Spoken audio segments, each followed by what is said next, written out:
I had recorded this unboxing on my phone, but the audio quality I managed to get from it was so bad that I decided to just re-record a separate voiceover. Basically though, I'll be going over what was in the box as it arrived to inspect everything to make sure nothing was damaged in transit. As you can see, there were a few marks on the outer box, which had me concerned that maybe it had actually taken some damage during the shipping process. This is what initially made me want to record the unboxing in case I had to take it up with the seller and/or a shipping company. I started by cutting the tape off of 3 of the 4 sides of the box, allowing for the 4th side to be like a hinge so the box could be closed again easily when I was done inspecting everything.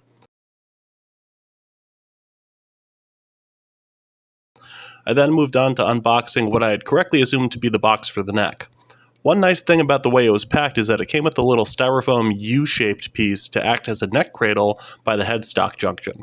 This likely provided some extra stability for the neck to sit snug in the box while being supported and is a nice touch. It also came in kind of a protective sheet which was just about the perfect size for the neck, likely providing protection from scratching in transit. Nice to see that even on a cheap guitar kit like this one. It was immediately obvious that the neck came unfinished. Not as in incomplete, I just mean there was no finish on the actual neck. It was raw wood. From the looks of it, there was going to be at least some fretwork needed in the future, mainly just to knock off the sharp edges of the frets, but there didn't appear to be any major issues. No twist in the neck, no frets that looked as though they weren't seated well, no inlays popping out or cracks in the wood. So far, so good. I can't be totally sure, but I do suspect that it is a composite fretboard rather than like a slab of ebony or something. If it is real wood, I can't make out any clear grain direction, but that might just be a case of it being a darker wood. Sort of hard to say. There were a few spots that seemed that they needed some extra sanding, mainly by the neck joint where it joins the body, to create a smoother surface for the hand. On to the locking nut. It did come pre-installed, which is nice as it saved me some work, at least it's supposed to, and there were 2 small hex screws on either side that I wasn't sure what their function was. I'm assuming it's for adjusting the nut height in case the route for the nut was too low, but it's probably not necessary in most cases. One thing I did notice is that the nut appeared to be slightly off-center, which we will have to address later on. The truss rod route was done well, but it was a little rough, and the tuner holes were pre-drilled, including the holes for the set screws. Not bad. My expectations for this guitar kit were fairly low considering its price, but so far I was pleased with what I was seeing. Next, we will look at the body. As you can see, I am taking my sweet time unpacking the body because I was not ready to immediately start working on it and was planning on leaving it in a closet for a few weeks or even months to give the body and neck some time to acclimate to our environment. Coming all the way from what I expect is a factory in the middle of China, I had no idea what its trip here was like, how humid it was before I left the factory or in transit, etc. So giving the wood some time to settle into a stable position was important before doing any serious work on it. On top of that, it was winter at the time, and I was planning on using summer to my advantage for the finishing process. More on that in a future video. So this project would definitely be on hold until the weather agreed with me in June of this year. Anyway, back to the body now that it's been freed of its cardboard prison. It is an ash or some similar species body, and as is expected, the wood is very open-grained. I have some ideas on how to deal with that open grain structure for the finishing process, but for the cavities, it's not really a big deal. The main things we're looking for at this point are any potential problems in the future, like weak junctions where the wood could tear out or split, cracks in the wood, poor routing issues that may cause the parts not to line up or fit well, stuff like that. Now, due to the nature of the Lichtenberg burning process, I wasn't 100% sure what the pattern would look like. In fact, I wasn't entirely sure that it would actually be Lichtenberg burning or just some decal or something making it look like it was Lichtenberg burned. But it seems that it did actually have the expected burn marks, which carved out channels of varying depths throughout the body. So far, though, the routing for the pickups and bridge looks good, and although there are a lot of edges, the corners of the body were not super sharp and square. The monkey grip felt a bit thick for my hand, at least, so I'll probably do a little more contouring in that area and do some test fitting with my hand so it's a bit more comfortable, but we can address that in the future as we get closer to finishing the body. Now, I did find a portion in the tremolo cavity where some wood had broken off during the routing process. However, I'm not concerned about it since both the tremolo cavity and the humbucker in the neck position will cover it completely, and it doesn't pose any real structural integrity issues. One of the things I wanted to check was the piece of wood bordering the neck joint on the right side, because that area can sometimes be very thin, and this can lead to that piece of wood actually breaking off if the wall is too thin. However, it looks like there's enough wood in that area that it shouldn't be a problem. It should be strong enough to be snug against the neck without actually chipping off. As I'm looking at this, I noticed that the control cavity covers are meant to be top mounted to the back of the guitar, but one thing I would like to do is make them recessed into the body, as I think it looks a lot better that way.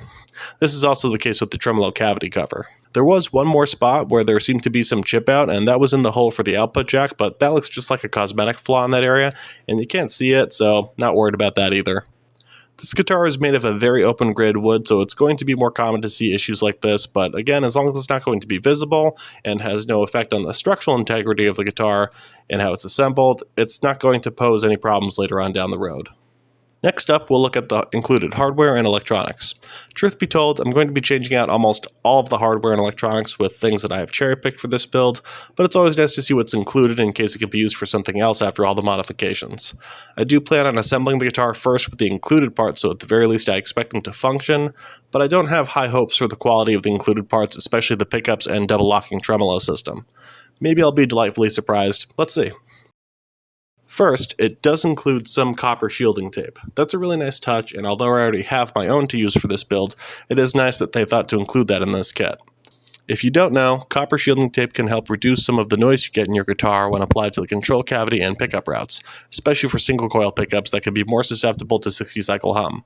Some people will use conductive shielding paint instead inside those cavities. It's really optional either way, but I like doing the shielding tape personally. Having shielded pickup wires can also help, which is what most companies like Seymour Duncan and DiMarzio use for their 4-conductor pickups, and even Gibson uses shielded braided wire on their more vintage models. So again, it's a nice touch to include that extra bit of shielding tape for this kit. Now, one thing I am looking for here is first to determine which of the pickups is the bridge pickup. Turns out one of them is labeled with a B, but there was no N on the other one, so it was still a guess.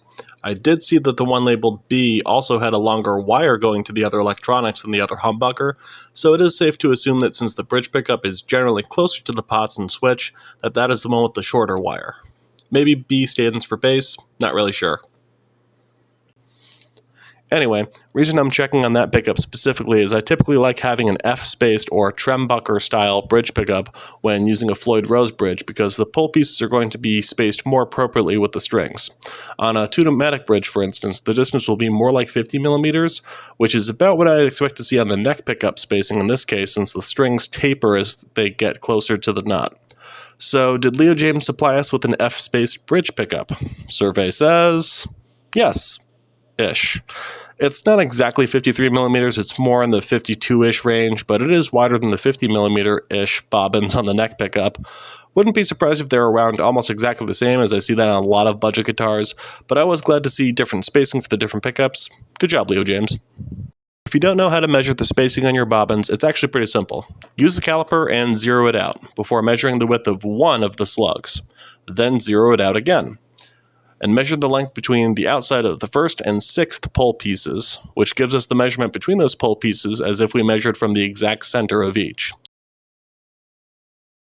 We'll check out how this is all wired in just a bit, but for now let's go on to the double locking bridge. Honestly, I don't expect much of this unit. I've had many gripes with no-name licensed Floyds, and given that it came included in the kit, I'm sure it's the lowest quality for the lowest price. Maybe it'll hold tune for a bit, but I doubt it will hold up to any long-term usage. It does look to be modeled after an original Floyd Rose, and since I'll be using a different bridge for the upgrade, I'm not sure if any additional routing or drilling will be necessary. We'll have to cross that bridge when we get there, I guess.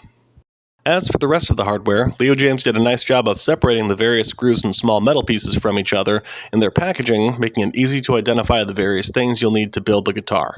I think it would have been better to have individual Ziploc bags labeled with what they are for, but for budget packaging they could have done much worse. Like all the screws, washers, nuts, and parts in one big bag, worse. That would suck. This I can work with, though. The strap buttons they went with weren't bad either. They were the slightly oversized kind, which is another nice touch. The last bag, and this one was a Ziploc bag, included a few Allen keys for what I imagine are the truss rod and tremolo system. It also came with a cable, which I'm sure is terrible, but hey, if you're on a budget, it's nice to have a cable to get you started. Also in this bag is the tremolo arm. It is the screw-on collar style, kind of like the original Floyd, not a pop-in bar like an Ibanez style, or a screw-in one like a Fender style. Not the best, but not the worst. As for the rest of the electronics, like the pot, switch, and output jack, it seems they are using a plug-in wiring harness with quick connectors, so there shouldn't be any soldering necessary. I was surprised they even had a wire from the tremolo claw with a quick connector on it, so anyone who does not own a soldering iron should be able to have everything wired up. Cheapo switch and cheapo pots, 500K linear and audio for the volume and tone respectively, and the single coil is the type that has a bar magnet on the bottom with ferromagnetic slugs instead of the pole pieces themselves being actual rod magnets. Probably not going to sound great, but we'll eventually replace it with a properly made single coil with actual rod magnets later on. The last bag includes the tuners, knobs, and tremolo claw. It also has some cheapo strings. Personally, I like using Ernie Ball Slinky series strings, but these might be useful for lining up things during the initial build process, so we may end up using them for that purpose. As for the tuners, yikes. They are the cheapest of the cheap tuners. Tons of play, which means they won't hold a stable position with the strings on, and even with a locking nut, that can be an issue since the locking nut in this case isn't super high quality itself, so the strings are more likely to slip. So yeah, they're pretty bad, but it's included. Last thing we're going to do is double check the neck pocket to see if the holes line up and if the neck pocket fits the neck itself well. Worst case scenario is it's too loose and there's a visible gap that we'll need to fix somehow. Thankfully though, it was actually too tight, which means we can sand the rest of the way as we get closer to the final assembly. That's a huge relief. It does appear the holes line up well too, but we won't know 100% until we actually fit the neck into the pocket. Fingers crossed though. Overall, I'd say the guitar kit was really well packed. Although the hardware might hold the final build back a bit, it seems that it will be a great modding platform as the wood is well routed for the most part and nothing stands out as being a major flaw that requires returning it. There are some things we can do to make it better, and we will, but it's got good bones and looks to be exactly what I was looking for in my next guitar. Now, this video was recorded in December of 2023 since I had bought the guitar as a gift for myself for getting a new job, and afterwards I actually let it sit in a fairly dry closet, which was a good temperature and humidity for the guitar to acclimate to since it had come from overseas and during the winter no less. I figured this would give it the best chance to let the wood adjust to a stable position before I began actually working on the guitar, as well as shed any excess moisture still trapped in the wood. The next video in this series actually takes place in June of 2024, when the weather was more conducive to the process I planned on using for the finishing.